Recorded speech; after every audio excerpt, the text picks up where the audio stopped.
جو ہم بولتے ہیں جو ہم سوچتے ہیں، جو ہم کرتے ہیں، وہ ہم سوچ سمجھ کر پلان کر کے نہیں کر رہے ہوتے. اگر ہم کانشیس لیونگ میں آ کر سب کچھ کرنا شروع ہو جائیں تو آئیڈیل سچویشن ہے. یہ ہم کر رہے ہوتے ہیں بائی ڈیفالٹ، جیسے ہمارے کیمیکلز ویسے ہمارے رویے. اگر کوئی انسان اپنے ایموشنز کو پہچاننا سیکھ لے، اگر کوئی انسان اپنے ایموشنز کو ڈیل کرنا سیکھ لے، اپنے ایموشنز کو انٹرپریٹ کرنا، وہ جس کوڈ میں وہ ہوتے ہیں اس کو ڈی کوڈ کرنا سیکھ لے، تو نیورو سائنٹسٹ کلیم کرتے ہیں کہ آپ زندگی کی ہر سچویشن میں سے آگے نکل سکتے ہیں. یعنی جو بھی مشکل آئے گی آپ اس میں سے آگے جا سکتے ہیں اگر آپ اپنی ایموشنل ہیلتھ کو پہچان لیں. تو کہ اگر ہمیں پتہ چل جائے کہ ہمارے موڈ مزاج، ہمارے جذبات ساتھ ہیں کہ نہیں، یا وہ کیا ہمیں سکھا رہے ہیں، اور اگر ہم ان کو نیگیٹو یا منفی جان کر اپنا رویہ بدل لیں یا اپنا ایکشن پلان بدل لیں، تو اس سے زیادہ میچور چیز کوئی بھی نہیں ہے. دو طرح کے ایموشنز ہوتے ہیں، ایک کو کہتے ہیں پرائمری ایموشنز، ایک کو کہتے ہیں سیکنڈری ایموشنز. یعنی ایک وہ جذبات ہوتے ہیں جو کوئی واقعہ، کوئی حادثہ، کوئی بھی سچویشن ہونے کے فوراً بعد آتے ہیں، فوراً بعد، یعنی اس کے درمیان میں کوئی گیپ نہیں ہوتا.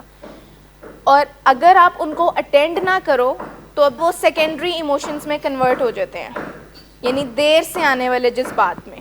اچھا، ایڈکشن کے بارے میں وہ کہتے ہیں کہ ایڈکشن بھی دراصل ایک فیلنگ کو سے بچنے کے لیے کسی کا سہارا لینے کا نام ہے.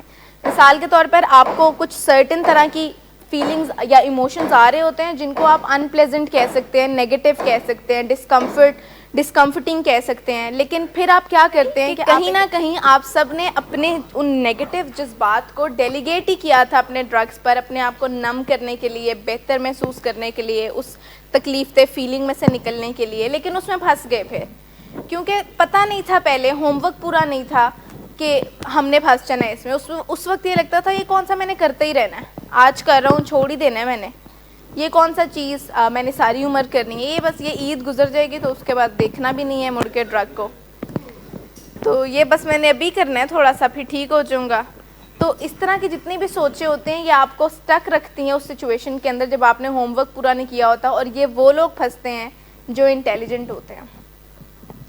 انٹیلیجنس کا بڑا ڈائریکٹ تعلق ہے اس بیماری سے. سائیکیٹرک النیسز میں اور ڈرگ ایڈکشن میں ایک ایوریج ذہانت کا بندہ نہیں پھنستا، ہمیشہ وہ بندہ پھنستا ہے جو ذرا زیادہ ذہین ہوتا ہے، جو بچپن میں شائننگ سٹار رہا ہوتا ہے، جس کے اسٹریٹ ایز آئے ہوتے ہیں، جو آگے بڑھ بڑھ کر ہر ایک سے ملتا ہوتا ہے، جو بڑا ٹاکیٹو ہوتا ہے، جو بڑا کانفیڈنٹ ہوتا ہے.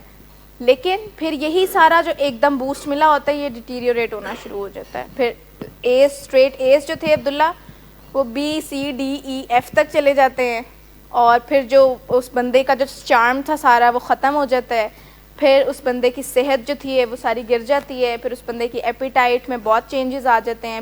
نیورو سائنٹسٹ یہ کہتے ہیں کہ کچھ 8 طرح کی فیلنگز ہوتی ہیں جن کو ان پلیزنٹ فیلنگز کہا جاتا ہے. ہوتی وہ ان پلیزنٹ ہیں لیکن ہم نے اس کے ساتھ ورڈز اس طرح کے لگائے ہوتے ہیں کہ یہ اینیمیز ہیں، یہ بری فیلنگز ہیں، میں نیگیٹو فیل کر رہا ہوں، یہ پیسمزم کی طرف لے کر جاتی ہیں. ہوتی وہ ان پلیزنٹ ہے. ان پلیزنٹ کا مطلب ہے جو چیز خوشگوار نہیں لگتی وہ ناگوار لگتی ہے، وہ بری لگتی ہے. حالانکہ وہ نیچرلی ان پلیزنٹ ہے، لیکن اس سے ہم جب میننگ ڈرا کرتے ہیں اور اپنی باڈی لینگویج کو اس کے اندر انوالو کر لیتے ہیں، خرابی وہاں سے ہوتی ہے. اچھا، جب بھی آپ کوئی ایسی فیلنگ ایکسپیرینس کریں کہ آپ نے سب سے پہلے مائنڈفل ہونا ہے، ایک چوائس بنانی ہے کہ میں ابھی ہیئر اینڈ ناؤ میں ہی رہوں، اور میں اس بندے کی فیلنگ، اس بندے نے جو مجھے ہرٹ کیا ہے میں اس پر اس کو ایک فیڈ بیک دے دوں 1 منٹ میں، اور اس کے بعد 60 to 90 سیکنڈز میں میری یہ ساری ویو سبسائڈ ہو جائے گی. اب میں نے اس کے بعد اس کو اٹینڈ نہیں کرنا، کیونکہ اس کے بعد تو میں خود کروں گا، کیونکہ وہ کیمیکل مزید اس میں میری مدد نہیں کر رہا.